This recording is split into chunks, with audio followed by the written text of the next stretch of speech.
Good evening. Welcome to a special update on the tropics here. As always, these thoughts are mine alone, and in making decisions, please refer to the National Hurricane Center, your local weather office, and your local authorities for the latest information pertaining to your area. I wanted to get this update out a little early because I have a lot of friends along the Texas coast and generally along the southwest or the northwestern Gulf coast here, and I would really like to go ahead and get the updates on this particular storm started a little bit early. It's not yet designated as an invest, but you're watching it come into view here in the central Caribbean, this very large mass of convection and a tropical wave. Here you can see winds coming out of the southeast on the eastern side and then out of the northeast on the western side. So this is not a very well defined tropical wave. You can see some hint of mid-level rotation here, and it is running in here to the Western Caribbean. This will be making its way to the Western Caribbean over the next few days. Give it about 3 days before it really starts this process of consolidation here. But you can see that there's a little bit of a gyre of sorts here developing. You can see the westerly or the easterly flow on the northern side here, and then across Panama and Central America you can see flow coming generally out of the west here, indicating that there is some form of a monsoon trough here, monsoonal gyre, that this is normal for Central America, not for this particular time, but this is what is generally occurring here. We have a very troughy area of very deep moisture, and this tropical wave here will be interacting with this general area of enhanced spin here. And so what that will do is create a rather large moisture envelope.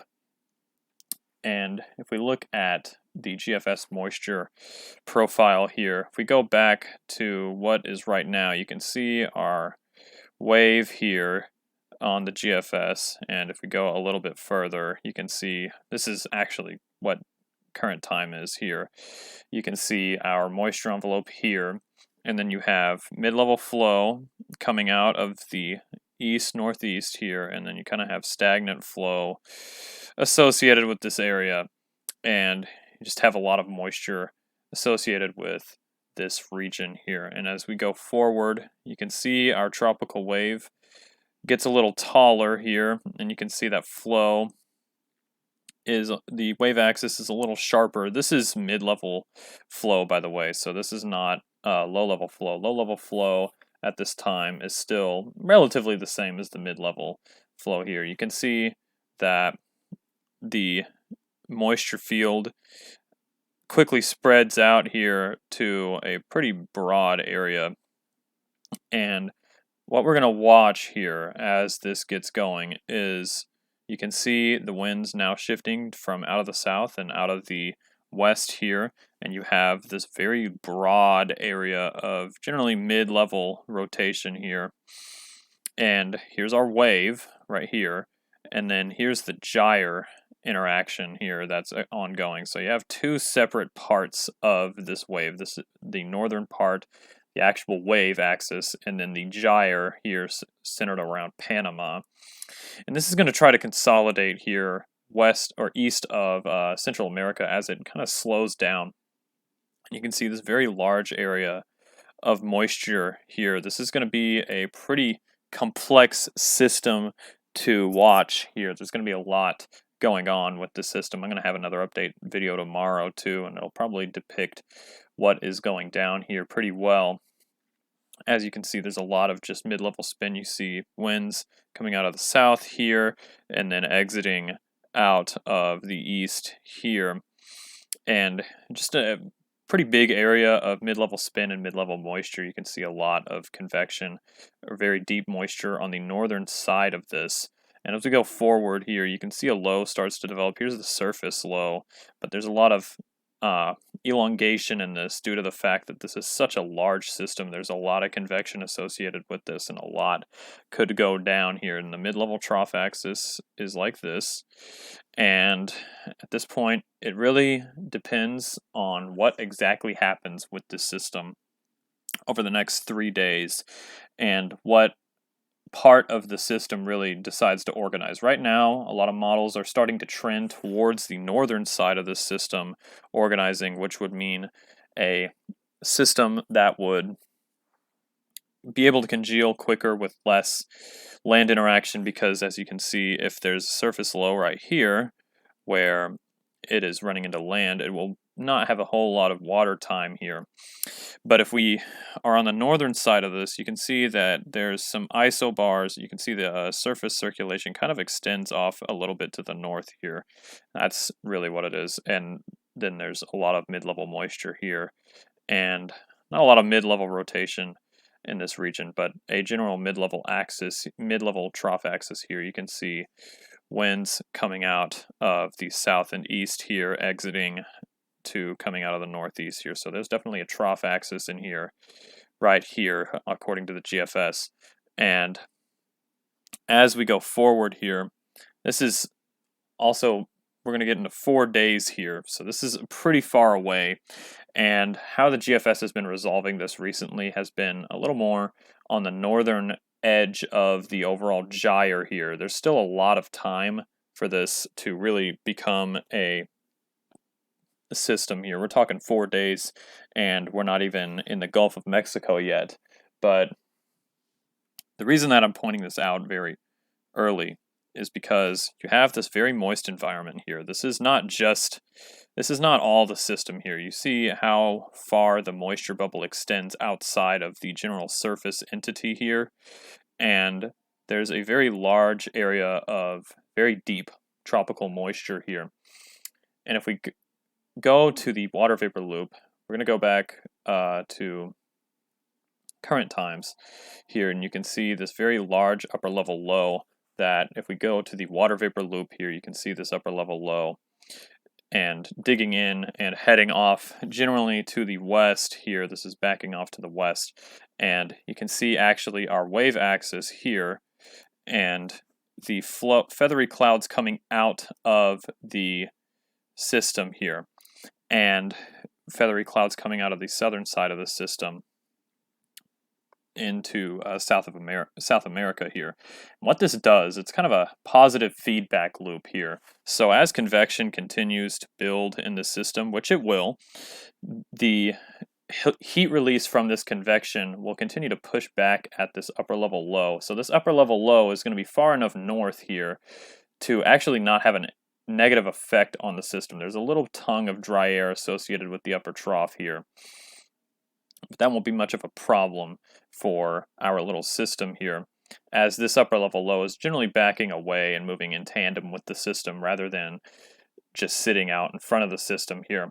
And so if we go back to the GFS model here, you can see what we're currently looking at, our very strong upper level low, and then you have generally anticyclonic flow behind our system here. You can see this very well-defined upper-level anticyclone here. Our system is right about here, and so it's on the outer edge of that, but it's not dealing with any shear right now because the flow is still diverging at this area. So there's generally anticyclonic flow aloft here for our system. And as we go forward, you can see this anticyclone actually catches up with the system. You can see this is the anticyclone here, and you have our upper-level trough here. Outlined by the circulating upper level flow here. You can see this, and this moves quickly out of the way. This exits pretty quickly off to the west here, and you can see it actually decays as well due to an upper level ridge, it kind of being sandwiched between two upper level ridges. And you can see here that as the system gets over the central and beginning to get into the Western Caribbean, you can see this really enhances here. You have this very strong upper level ridge and a lot of flow coming out of the system rather than into the system, and upper level divergence is going to be quite abundant here. And so that's going to allow for a lot of convection, and we already have, as you can see, on the water vapor loop here. Plenty of convection associated with this system. And that will continue. This is going to continue to be able to fire a lot of convection. It's in a very moist environment, very unstable environment, and a very healthy upper level environment here. And so as we go forward here, this is day 3. You can see that this upper level anticyclone fully develops over the system here. You can see our low right here, and the general mid-level presence is in this region, as we saw on the moisture field. And you can see this very strong southerly flow, this very strong equatorward flow, and then a polar outflow channel here that is going into what is now the decaying upper level trough centered over the Florida Panhandle. And so this is a very, very healthy, environment for our system to develop here. And so it's looking increasingly likely that this is likely to develop some sort of storm somewhere within this very large envelope. If we go back to the GFS model here, you can see all the moisture here. Somewhere within this envelope, something will develop, and it is looking increasingly likely at this point. Go back a little bit here, you can see our low aligned with the upper level flow, because if we go back to the upper level flow at this time, you can see our upper level anticyclone. You can see it becomes even more impressive as time goes on. And this upper level anticyclone will largely be moving with our system here. You can see flow generally pushing this towards our system here, and a little upper level low develops. And as it goes forward, you can see our upper level trough, or our upper level low, or anticyclone, excuse me, travels with the system, at least this in the early phases of the GFS model run. And as we get further along, model runs diverge. You can see the general upper level environment has been pretty consistently forecast, though, by the various models here, and the GFS is kind of being the first one to hint at this very favorable upper level environment. So it's hard to see nothing coming out of this.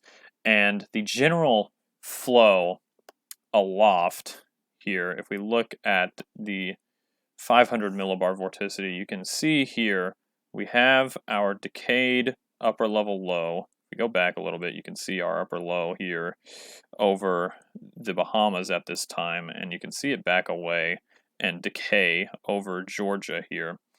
And you have this building mid-level ridge here that is generally directing flow out of the east and then out of the southeast here. And this, as the upper level low continues to decay, it kind of delays the development of this ridge long enough so that you have largely southeasterly flow, or east-southeasterly flow, directing the system due west-northwestward, and the axis of the ridge becomes tilted in the northwest to southeast direction. So a lot of the flow is aligned with that. So you have the flow on the southern side of this ridge coming out of the southeast and then exiting out of the northwest here, or coming out of the northwest on the northern side. And so you have a system here that's being steered by a strengthening upper level ridge, and then, mid-level ridge here. And as we go forward here, we're starting to get into the longer forecast period here. We're about 4 days out now, and you can see that the mid-level ridge here is beginning to build in over the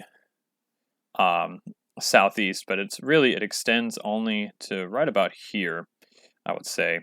And you can see very light steering currents over the western part of the Gulf of Mexico here and over Texas. And that is something that we'll have to get into later on as the forecast gets ironed out. But for now, we have a long time to really look at this, and its progress through the Western Caribbean, Central Caribbean, etc. will take several days. We still have 4 days before this really enters the phase of starting to potentially threaten land masses and get into this area. But right now, all we're dealing with is an enhanced tropical wave here being ventilated by an upper level low, and we will continue to watch this as it comes westward. But that's all for now. Stay safe, everybody, and thanks for watching.